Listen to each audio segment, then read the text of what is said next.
Hi, I'm Anton. Today is the 13th day of the Daily Crypto Installment program.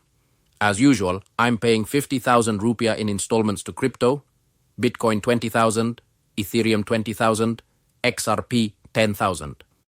I'll be showing you the recording of my 13th day of crypto purchases while discussing crypto as usual.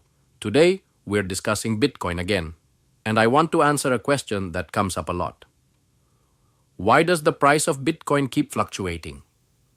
The answer: because Bitcoin is a digital asset that is influenced by many factors. First, the quantity is limited. There are only 21 million coins. So the more people want to buy, but the quantity remains the same, the price could rise. But if people panic and start selling en masse, the price could drop.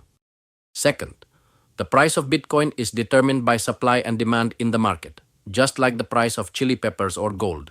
If there's good news, for example, a major country starting to use Bitcoin, the price can immediately rise. But if there's bad news, for example, a ban in a country, the price can drop drastically. That's why Bitcoin's price seems unstable. But personally, I don't worry too much about the daily price. Why? Because I buy in small installments every day. So even if the price goes up, I still buy. If the price goes down, I'm happy because I got a discount. This strategy is called dollar cost averaging. And I think it's the most suitable method for regular employees who don't have time to constantly monitor the market. I believe that if done regularly and patiently, the results can be seen in the long term. If you're an employee, please give this video a like. Others can comment on what you do on a daily basis.